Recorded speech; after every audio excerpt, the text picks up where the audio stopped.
Perú es uno de los países con mayor exposición a sufrir una ocurrencia sísmica de gran magnitud, debido a su ubicación geográfica en el Cinturón de Fuego del Pacífico, región altamente sísmica delimitada por los países con acceso al Océano Pacífico.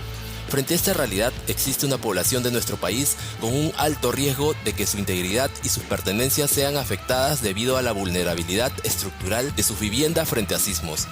Asimismo, según estudios de la Cámara Peruana de Construcción, CAPECO, el 60% de las edificaciones del Perú son autoconstruidas y el 70% de las viviendas de Lima fueron construidas de manera informal, proporción que se profundiza en el interior del país en zonas periféricas a las ciudades. Frente a esta realidad, investigadores de la Universidad Nacional de Ingeniería han desarrollado un aplicativo móvil y web que propone la integración de investigaciones sobre peligro sísmico que sea capaz de estimar el costo de reducción de la vulnerabilidad sísmica mediante el reforzamiento estructural de acuerdo a los recursos disponibles. En este episodio contaremos con Miguel Díaz Figueroa. Miguel es doctor en Ingeniería graduado en la Universidad Nacional de Yokohama en Japón, con estudios de pregrado en la Universidad Nacional de Ingeniería y es miembro del Colegio de Ingenieros del Perú y del Instituto de Arquitectura de Japón. Miguel nos contará todos los detalles sobre este interesante proyecto. Miguel, bienvenido a Prociencia Podcast.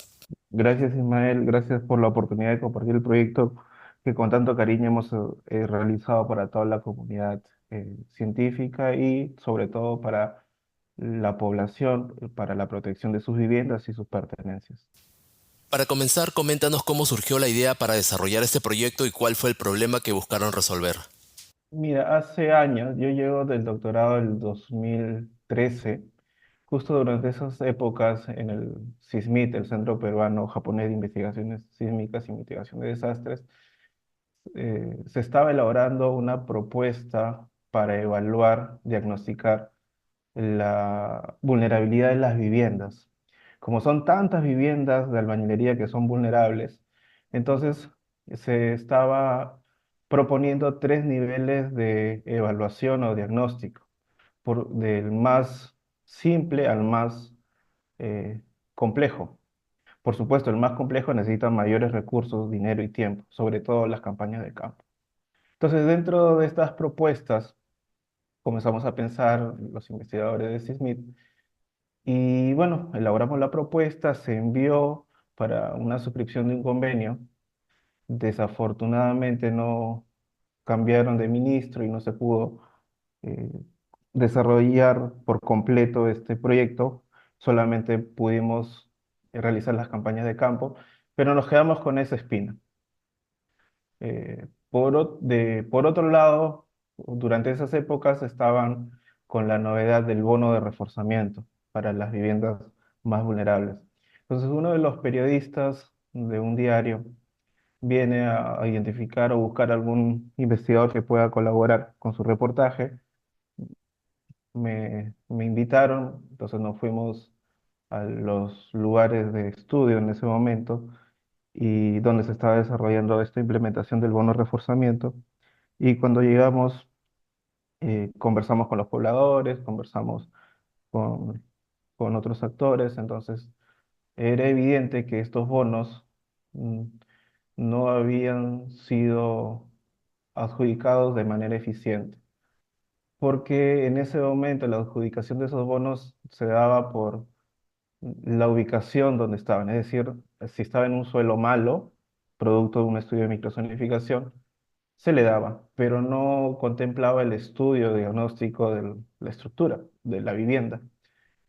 Entonces se asignaba cierto monto, bordeando los 30.000, quizás un poco más, y, y bueno, lamentablemente usaron el bono para reforzar el primer piso y poder construir más arriba. O sea, tenían dos pisos, mejoraban el primero para construir un piso más, cuando el objetivo de ese bono era reforzar lo mejor posible solo un ambiente de la vivienda que cuando ocurre el terremoto, las personas se refugien en ese ambiente, la casa quizás colapse, pero las personas están protegidas dentro de esa cápsula, digamos, reforzada.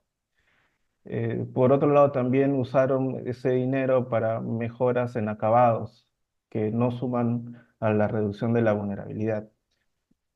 Entonces, bueno, viendo esa expectativa, viendo también la desvinculación entre los ingenieros y propietarios de esas viviendas que son vulnerables.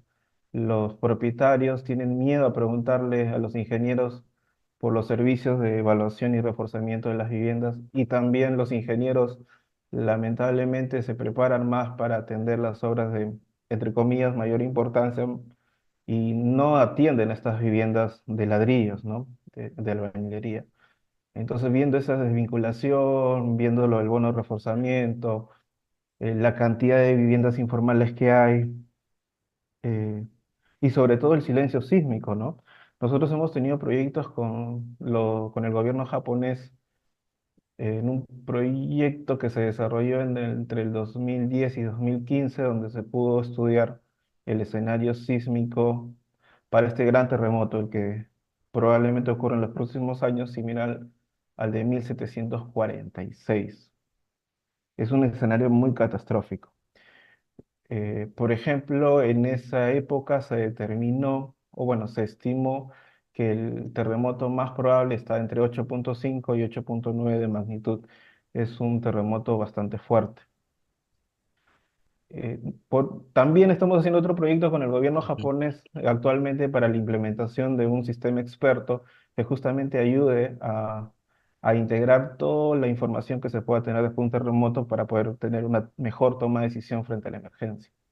Claro. Entonces, en este estudio, en este proyecto que estamos haciendo desde el 2021 y va a terminar el 2026, se ha estudiado también este escenario sísmico. Y bueno, se ha ratificado que va a ser un escenario muy catastrófico y el límite superior ya no es 8,9, sino es 8,95. Parece poquito, ¿no? 0,05 diferencia, pero a niveles de energéticos, a nivel de poder catastrófico, es bastante. Claro.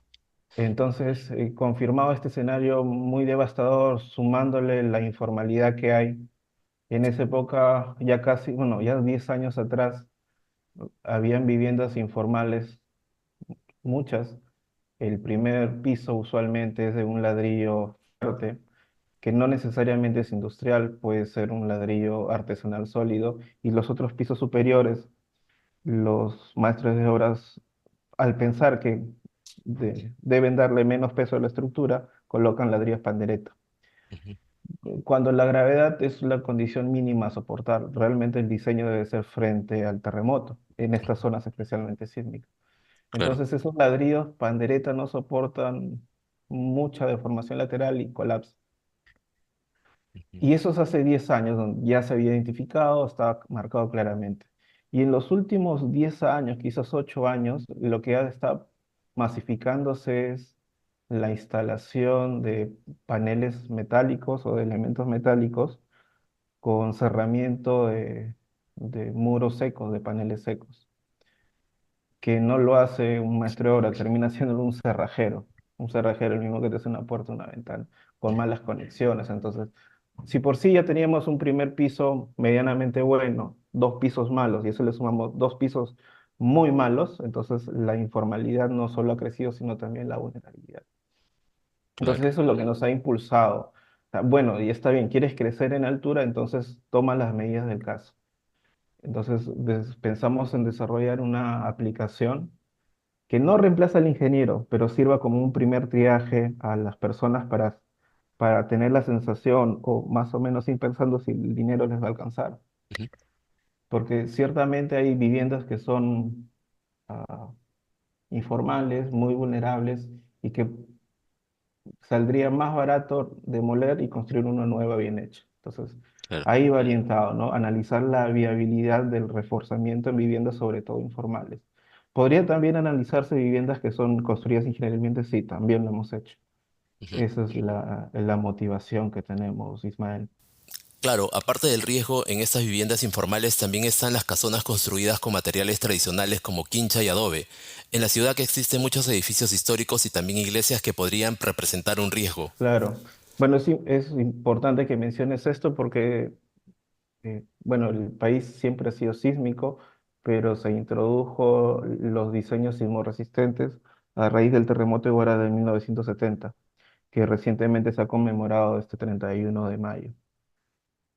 Entonces, hay edificios o viviendas antes de 1970 que se han construido sin criterios ingenieriles, o sí, perdón, sin criterios sismoresistentes. Sin Claro, embargo, los ingenieros de antes eran conservadores y tenían un buen juicio, usaban factores de seguridad bastante buenos y usaban muros gruesos, muros de 25 centímetros, bastantes muros. Lo que ha pasado con estos edificios o estas viviendas es que en lugares estratégicos, y hablo solo de los ladrillos, es que al estar en sitios estratégicos han cambiado de uso, ya no son viviendas, sino son oficinas o viviendas o edificios dedicados al comercio. Entonces, cuando le cambias el uso, la distribución arquitectónica cambia. Entonces necesitas más espacios, espacios más amplios.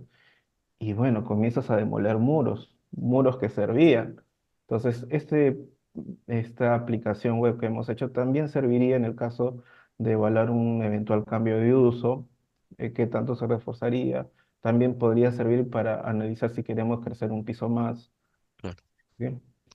Con lo que mencionas, lo primero que se me vino a la mente son las galerías comerciales que tenemos en la ciudad, que como mencionas se llegan a adaptar para fines comerciales y muchas veces no se piensa en el reforzamiento estructural. Claro, estas estructuras o estas edificaciones son importantes, pero hay otras que deberían preocuparnos más, que son los colegios. No sé si has observado que hay colegios que que se han instalado en viviendas antiguas. O sea, le han cambiado el uso, son viviendas de 3, 4 pisos que comenzaron siendo un colegio chiquito, ¿no? De 50, 80 personas y luego ha crecido. Y eso sucede en muchos de los distritos de nuestro país, de nuestra ciudad. Sí. Claro. Y al ser colegio, no solamente le está dando un mayor peso a la estructura por el contenido, sino lo que alberga, que son los niños, el futuro del país, eh, pones en alto riesgo, ¿no? Entonces, cuando uno diseña los colegios, el nivel de exigencia es mucho mayor que si diseñaras una vivienda. Entonces, ese cambio de uso eh, también hace vulnerable a la estructura. Miguel, ¿nos puedes mencionar algunas cifras de cuántas viviendas informales con riesgo potencial tenemos en el país o algunas zonas más vulnerables? Sí, mira, en Lima y Callao, y te hablo de Lima y Callao porque desde el 2010, gracias al programa presupuestal 068, que es del Ministerio de Economía y Finanzas, en el marco del ordenamiento territorial, es decir, diagnosticar cuál es la brecha de vulnerabilidad en nuestro país, no solamente en terremotos, sino también, por ejemplo, frente a heladas, frente a inundaciones. Pero lo que respecta a los terremotos, entonces se nos encargó hacer el estudio de vulnerabilidad y riesgo sísmico de los distritos expuestos a este silencio sísmico, ¿no? Nosotros estimamos que los distritos o los lugares afectados, por supuesto, no van a ser afectados por igual, estarían desde Chimbote hasta Pisco, Ujú. siendo más afectados los que se encuentran en Lima y al norte chico de Lima. Eso es entonces, lo que queremos es reducir esta brecha, ¿no? Es decir, que se reduzca el riesgo, seguramente reforzar viviendas, seguramente reubicar a las personas, construir nuevas habilitaciones urbanas construidas ingenierilmente, pero para lograr eso necesitamos diagnosticar. Entonces, estos estudios de vulnerabilidad y riesgo sirven para diagnosticar y tomar decisiones. Entonces, a un ratio más o menos de entre 3 y 5 distritos por año hemos comenzado a trabajar. Hemos hecho más de 50 distritos incluso durante la pandemia Ujú. y terminamos el 2020 de ser los distritos de Lima y Callao. Y luego sacamos unos análisis bastante interesantes. Por ejemplo, el 83% de las viviendas o de los edificios en Lima y Callao son de albañilería. De ese porcentaje, el que predomina más es el 43% con vivienda de 2 pisos, 18% vivienda de 3 pisos. Después, en el orden del 7 al 10%, las viviendas que son temporales de madera, llámese esteras, estos pequeños kiosquitos de madera, Ujú. ¿no? Eso es más o menos cómo se distribuye la torta de tipologías de viviendas en Lima y Callao. Miguel, en esta categoría también consideras a las casas fabricadas con drywall. Se ve mucho de este material actualmente. Sí, también, o sea, nosotros consideramos los primeros pisos, lo que realmente es estructura. podría ser también. O sea, dentro de este 83%, también estaría incluido estos últimos, ¿no? Entonces, de ese 83% de ladrillos, casi el 70% son informales y ese 10-13% son diseñados bajo criterios ingenieriles. Entonces, sí, es una tasa bastante alarmante.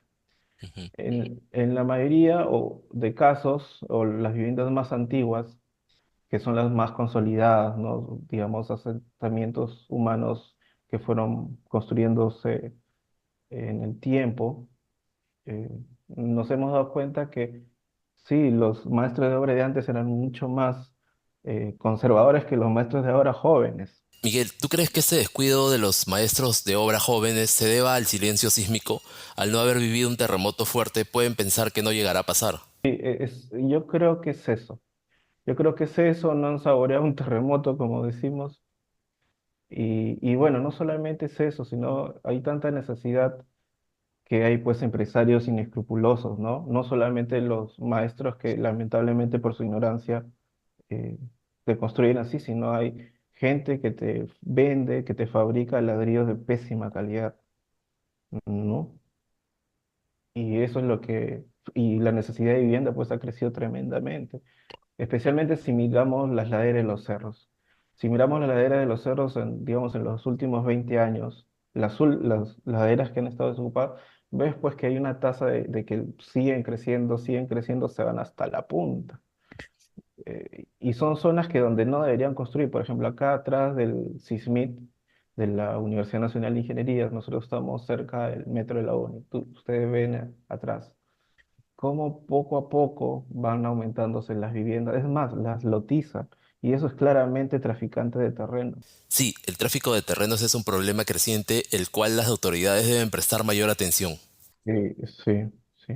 Miguel, una vez identificado el problema con la experiencia del SISMIT, ¿plantearon el proyecto y se presentaron al concurso de Prociencia o cómo fue el proceso? A ver, nosotros postulamos antes del 2017 y tuvimos la suerte de que nos adjudiquen ese proyecto el 2018. Pero ya estábamos pensando en eso del 2014.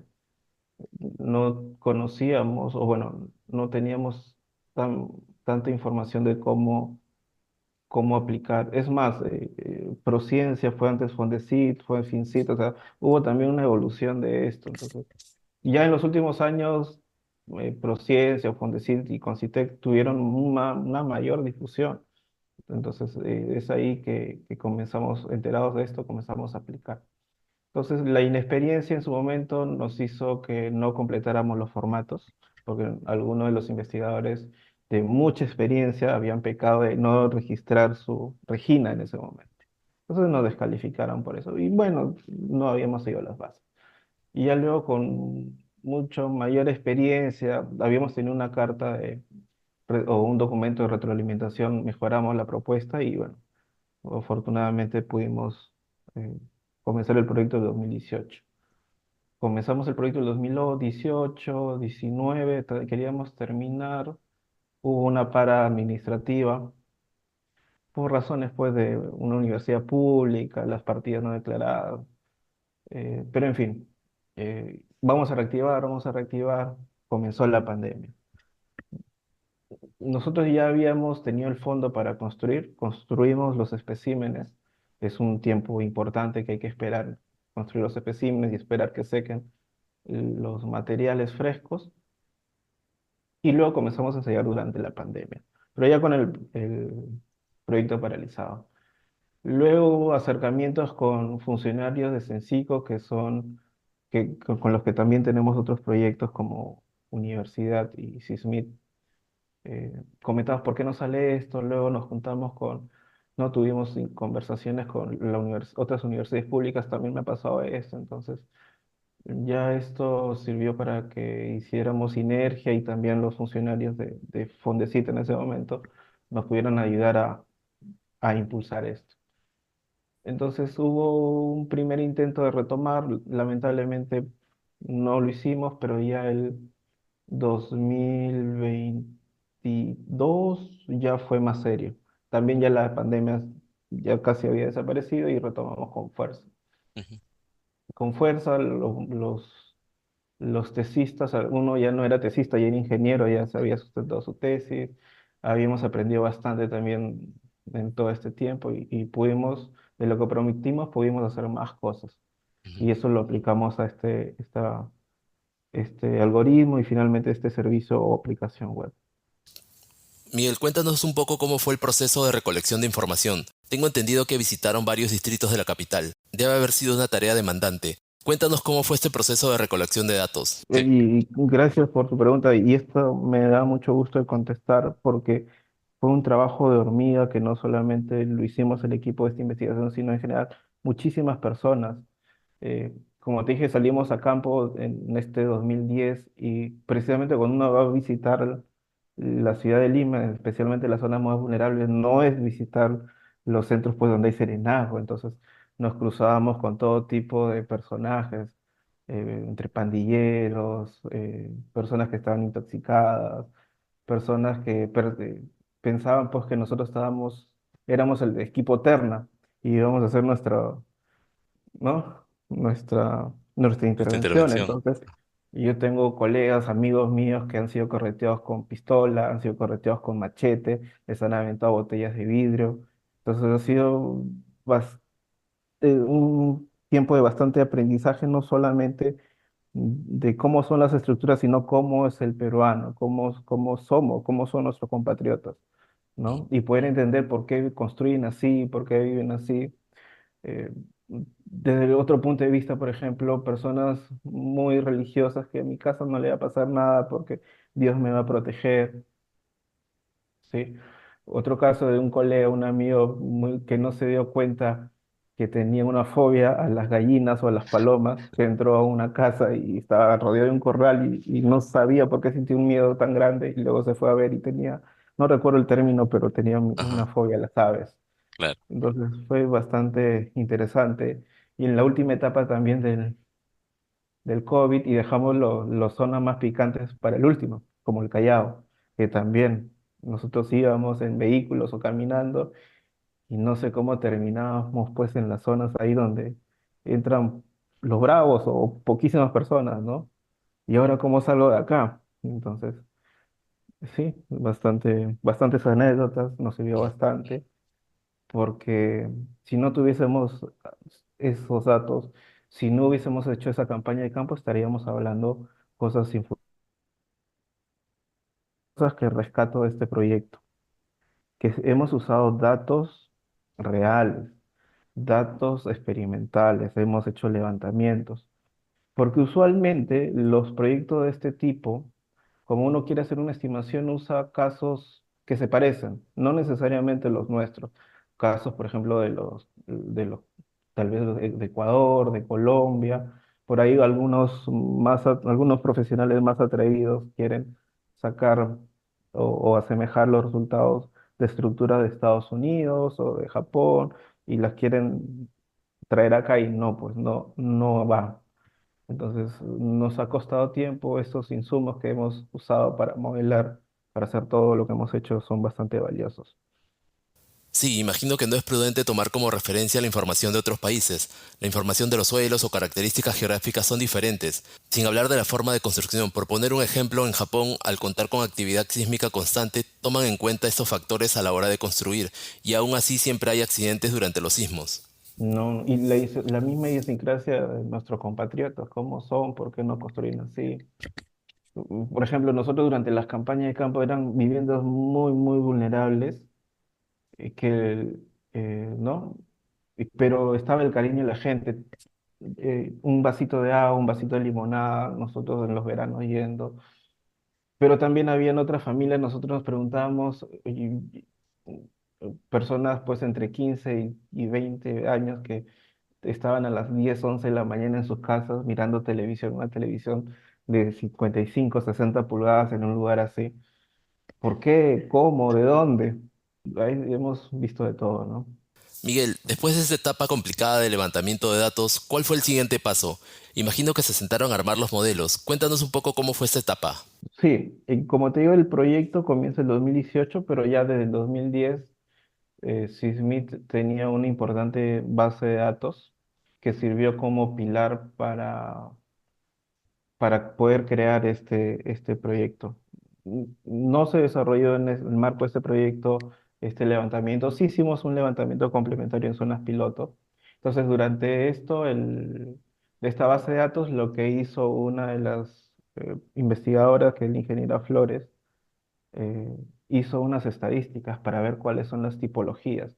Es decir, por ejemplo, un maestro de obra construye en todo el barrio, pero también se va a otro barrio a construir y construye de la misma forma.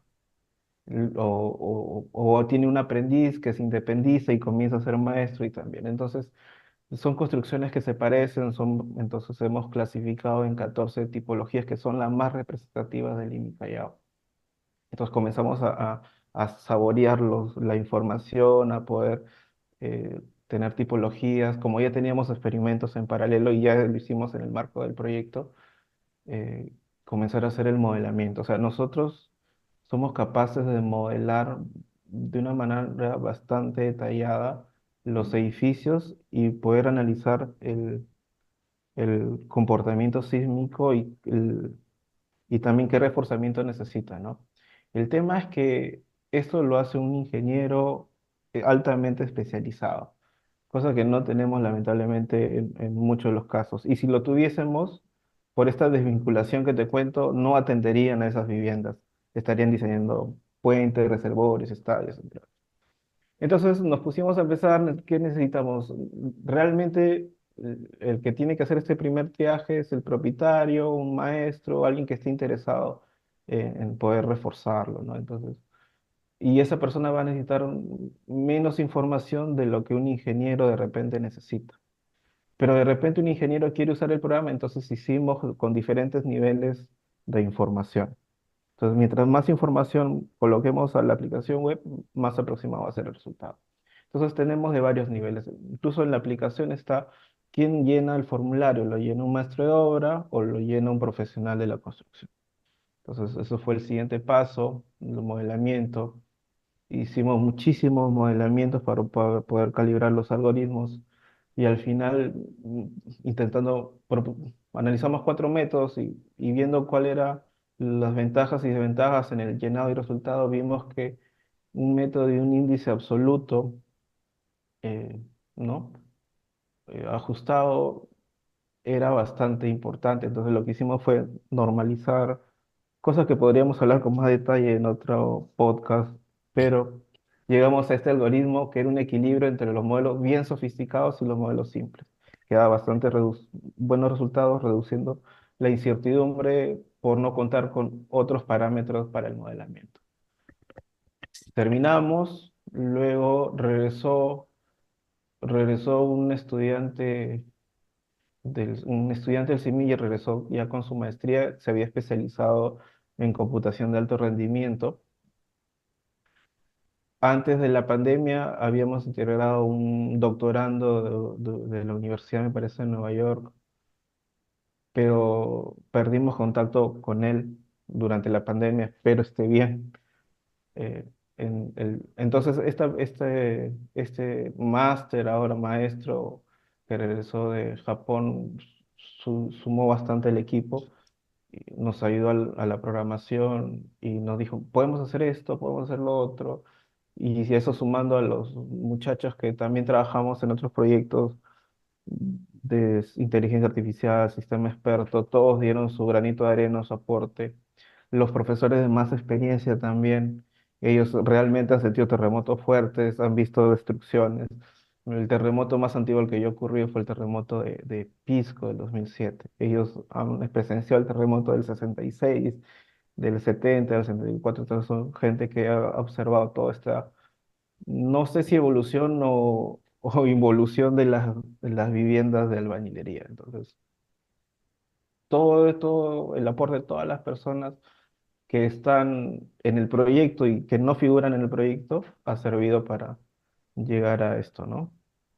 Miguel, en resumen, primero fue la etapa de levantamiento de información con los datos de campo y después con estos datos se crearon los modelos y por medio de algoritmos llegaron a un punto medio entre el mayor y el peor escenario para calibrar esta aplicación, por así decirlo.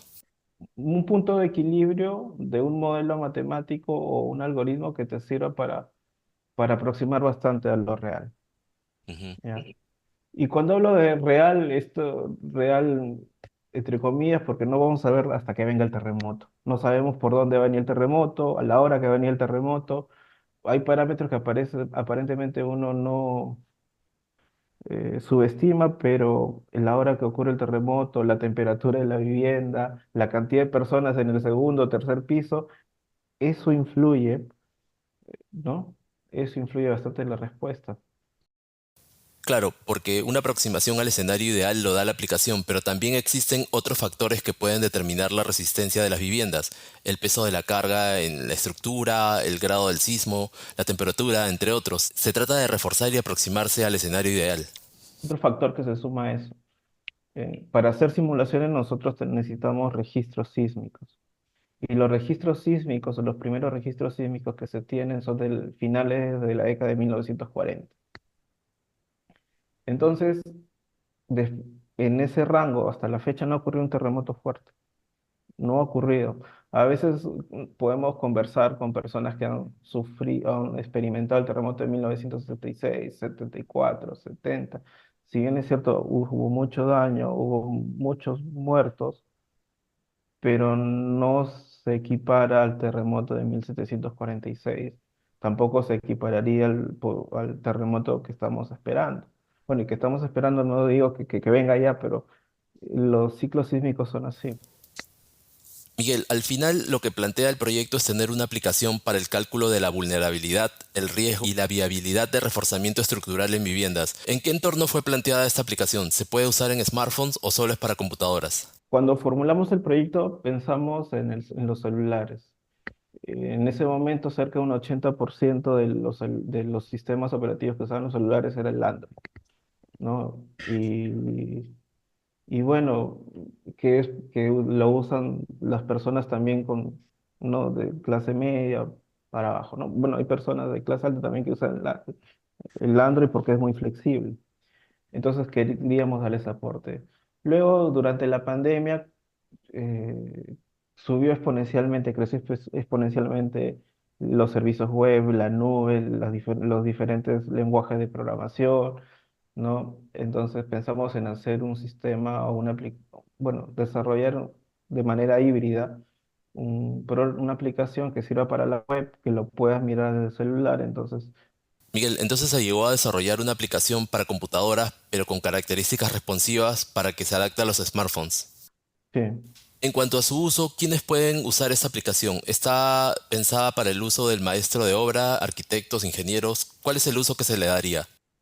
Nosotros hemos tenido un taller, hemos hecho una encuesta, nos han llenado formularios y la gran mayoría está muy satisfecha con estos programas. Pero bueno, también es importante escuchar a los que no están satisfechos. Y bueno, los que no están satisfechos es porque quisieran más, porque se han dado cuenta que este programa tiene para dar más.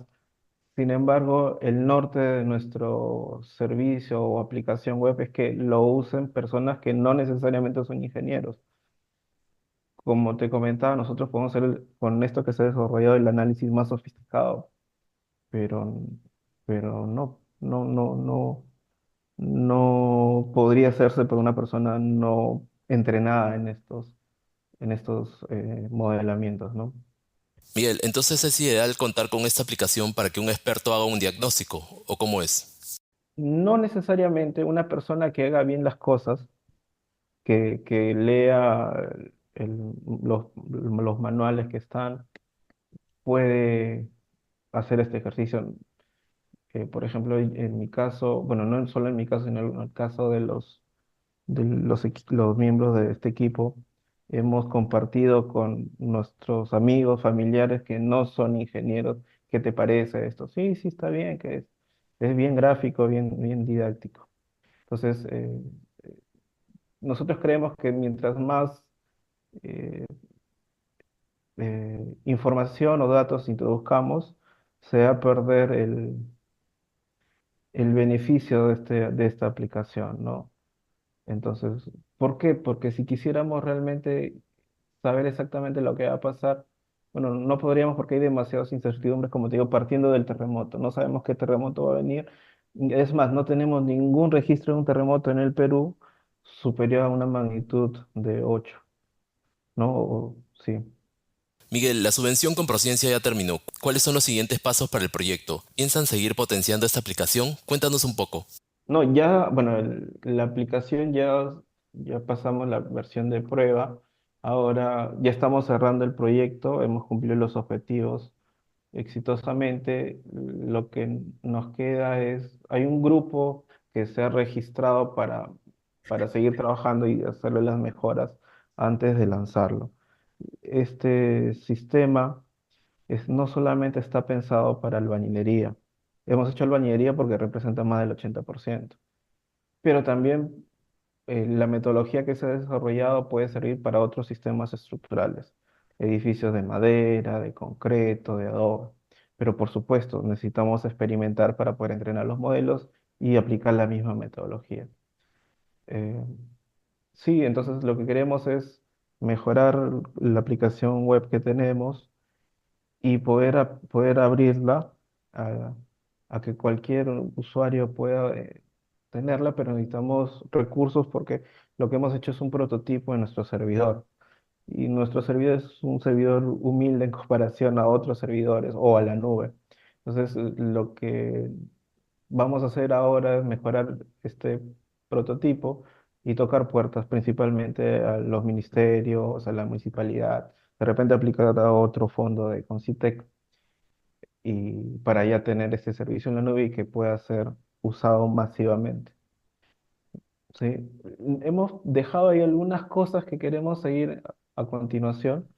Por ejemplo, que las personas suban sus fotos de las viviendas, porque con otros proyectos estamos desarrollando identificación con inteligencia artificial. Entonces, la idea es que en los próximos años subas una foto y que la misma foto te dé la información. O por supuesto, no te dar toda la información, solo de lo que lo tomes, de lo que aparezca en la foto. Sí, y como está georreferenciado, está en una plataforma de información geográfica, entonces vamos a tener mapeado no solo en Lima, sino extenderlo, como te digo, desde Chimbote hasta Pisco para este terremoto. Pero en general no es que solamente haya terremotos en Lima, va a haber terremotos en el sur, en el norte, por ahí en la selva, en la sierra, entonces extender a, a todo el país, ¿no? Claro, con el desarrollo de la tecnología, una aplicación de este tipo que incluye inteligencia artificial sería lo ideal. Sí, Miguel, ¿me puedes mencionar algunos de los resultados que se dieron a raíz del proyecto? Algunos papers, participación en eventos. Cuéntanos un poco sobre los resultados. claro, tenemos 3 artículos indexados, 2 artículos en conferencia, 2 artículos en conferencia. Justo en Japón, durante la pandemia ocurrió bueno, el Congreso Mundial de Ingeniería Sísmica. Lamentablemente por motivo de pandemia no pudimos asistir y lo que se estaba presupuestando, porque estaba planificado que uno de nosotros viaje a Japón con este artículo, pero bueno, no se viajó y ese, eso nos sirvió para poder hacer más cosas en el sistema, ¿no? En la aplicación web. Miguel, cuéntanos un poco qué piensan hacer con la aplicación. Entiendo que la propiedad intelectual le pertenece a la universidad. ¿Piensan compartir la aplicación para el uso del público en general? Claro, nosotros, o sea, nuestra meta es que todos los usen, pero el tema es que necesitamos recursos. Entonces, la universidad impulsa muchísimo, y bueno, las patentes. Entonces, que queremos patentar, registrar el Indecopy, con esto poder buscar más recursos para al menos contar con un servicio en la nube que sea continuo, ¿no? Que sea continuo porque queremos darle sostenibilidad a esto. Y este programa, esta aplicación web, creemos que tiene un potencial bastante grande. Y una de las cosas que nos ha alegrado bastante es que no solo nosotros pensamos eso, hubo unas mesas de trabajo de Concitec donde se invitó a varios actores de la gestión del riesgo de desastres y estaban bastante satisfechos con esta aplicación web. Entonces creemos que vamos por buen camino. Miguel, si alguien que escucha este episodio le interesa sumarse al proyecto, ¿cómo pueden contactarlos? Nosotros geográficamente nos encontramos en el paradero de la estación El Milagro del Metropolitano, al costado del Metro de la Uni, puerta 7 de la Universidad Nacional de Ingeniería. No solamente para que nos ayuden a nosotros, sino también nosotros como institución brindamos eh, servicios bueno, no servicios, sino es totalmente gratuito, brindamos capacitaciones desde los funcionarios públicos más ranqueados hasta la comunidad, los vecinos del RIMA, los vecinos de San Martín, los colegios vienen a entrenarse, a prepararse. Tenemos un centro de sensibilización donde todo lo que se desarrolla en ciencia, que es muy aburrido para algunos, lo ponemos en palabras más sencillas para que pueda ser entendido no solo por los estudiantes de la universidad, sino también por los niños, que es ¿no? Nosotros queremos impulsar que los niños comiencen a tener esa forma de pensar, que no piensen después que Dios va a evitar ¿no? que afecte su vivienda por una mala decisión que se tomó al inicio. Claro, son importantes esos espacios de difusión para que futuras generaciones vean la importancia de estos temas y quién sabe si de alguna forma pueden llevar el mensaje a sus padres. Cuéntanos un poco más sobre la experiencia con estas capacitaciones. Sí, hemos hecho talleres en SISMIT bueno, siempre se han hecho, pero desde el 2015 tenemos un centro especializado para eso, que es el Centro de Sensibilización y Aprendizaje sobre Terremotos y Tsunamis. Entonces, lo que hacemos, tenemos una serie de maquetitas donde explicamos de manera didáctica y también lúdica para los niños cómo se originan los terremotos, pasando de cómo se propagan en los suelos, cómo podrían generarse los tsunamis, hasta cómo son afectadas las estructuras. Estructuras que son muy vulnerables, como las que estamos comentando de albañilería no ingenieril, hasta las más resistentes que tienen sistemas de protección sísmica, que son digamos, lo top en los últimos 15 20 años en ingeniería mundial.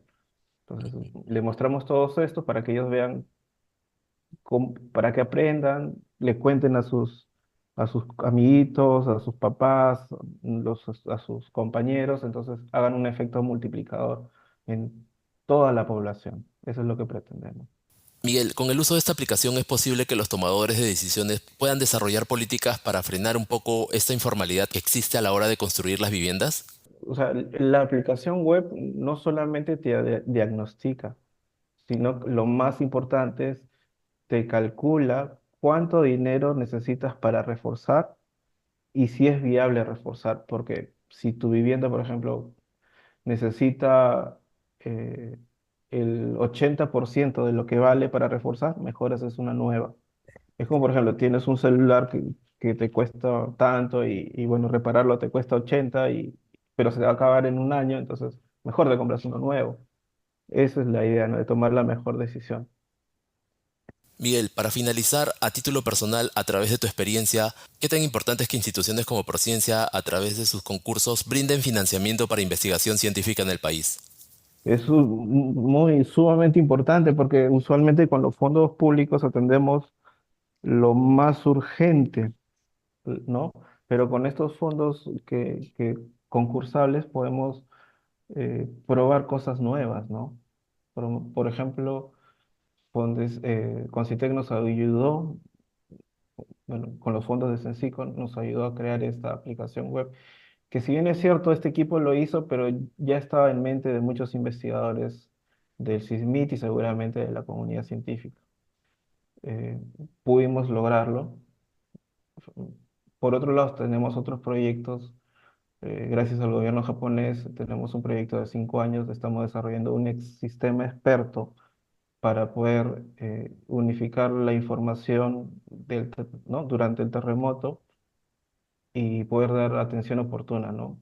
O superponer una serie de capas de información, viviendas, pero no solamente viviendas de albañilería, sino hay de ladrillo, perdón, de concreto, de madera, de adobe, hay puentes, hay tuberías de agua, desagüe, entonces mapear toda esa información, ubicar los hospitales, los bomberos, los colegios y crear realmente un sistema integrado y que sea experto porque ese sistema te va a dar sugerencias de qué accionar o qué medidas tomar para que la persona que esté a cargo se le facilite, ¿no?, la toma de decisión.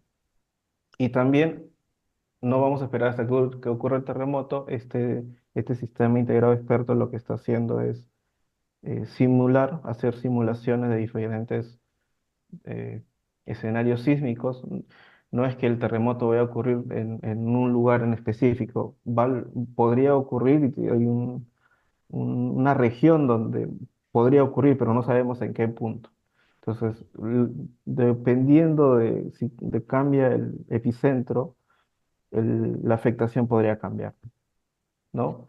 Claro. ¿No? Si es más al norte, ¿no?, la zona que está más al sur de Lima va a ser menos afectada, pero si está más al sur, ¿no? Entonces eso es lo que podría pasar. Entonces estamos logrando con eso. También gracias a Concitec hemos podido lograr eh, un proyecto de certificación de los laboratorios, de dos de los laboratorios que son, creo, los más importantes del país, que es el Laboratorio de Estructuras de SISMIT y es el Laboratorio de Geotecnia también del SISMIT, ¿no? Estamos trabajando en eso en estos momentos. Miguel, muchas gracias por acompañarnos en este episodio de Prociencia Podcast. Estoy seguro que en el futuro esta aplicación ayudará a los peruanos para tomar en cuenta los riesgos que puedan evitar al construir o reforzar sus viviendas. Gracias, Ismael, por la oportunidad de este espacio de compartir la ciencia que desarrollamos y que está en servicio de la población.